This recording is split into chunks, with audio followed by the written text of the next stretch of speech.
భారత్ పాకిస్తాన్ జట్ల మధ్య cricket match అంటేనే అభిమానులు ఉండే క్రేజ్ ఉత్కంఠ అంత ఇంత కాదు. మైదానంలో ఈ రెండు జట్లు తలపడుతున్నాయంటే ప్రపంచ వ్యాప్తంగా ఉన్న క్రికెట్ ప్రేమికుల కళ్ళన్నీ ఆ మ్యాచ్ పైనే ఉంటాయి. ఇప్పుడు మరోసారి అలాంటి హై వోల్టేజ్ పోరుకు సమయం ఆసన్నమైంది. ఇంగ్లాండ్ వేదికగా ప్రారంభం కానున్న 2026 మహిళా టీ20 ప్రపంచ కప్లో భారత్ పాకిస్తాన్ జట్లు ముఖాముఖి తలపడనున్నాయి. భారత మహిళల జట్టు ఈ ప్రతిష్టాత్మక టోర్నమెంట్లో తన తొలి మ్యాచ్ను పాకిస్తాన్లో ఆడడం విశేషం. బర్మింగ్హామ్లో ఆదివారం జరగబోయే ఈ హై ప్రెజర్ మ్యాచ్ గురించి భారత స్టార్ బ్యాటర్ జెమిమా రోడ్రిగ్స్ ఆసక్తికర వ్యాఖ్యలు చేశారు.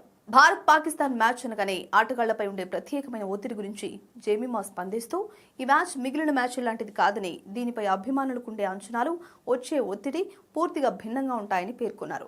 తాను మొదటిసారి పాకిస్తాన్తో మ్యాచ్ ఆడినప్పుడు కెప్టెన్ హర్మన్ ప్రీత్ కౌర్ డ్రెస్సింగ్ రూమ్లో ఇచ్చిన స్పీచ్ను ఆమె గుర్తు చేసుకున్నారు.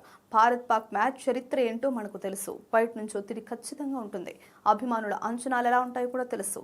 కాబట్టి ఆ ఒత్తిడిని మనం కాదు అనే అనలేం అని హర్మన్ ప్రీత్ తమకు ధైర్యం చెప్పినట్లు జెమిమా తెలిపారు. ఇదే విషయమై జెమిమా ఒక సరదా ఉదాహరణను పంచుకుంటూ, చివరికి మా బిల్డింగ్ వాచ్మెన్ కూడా నాతో మీరెవరి చేతిలోనైనా ఓడిపోండి, కానీ పాకిస్తాన్ చేతిలో మాత్రం ఓడిపోవద్దని అంటూ ఉంటాడు. ప్రజలు క్రికెట్ను ఈ రెండు దేశాల మధ్య ఉండే పోటీని అంతలా ప్రేమిస్తారు. అందుకే ఆ స్థాయి ఒత్తిడి ఉంటుందని చెప్పారు.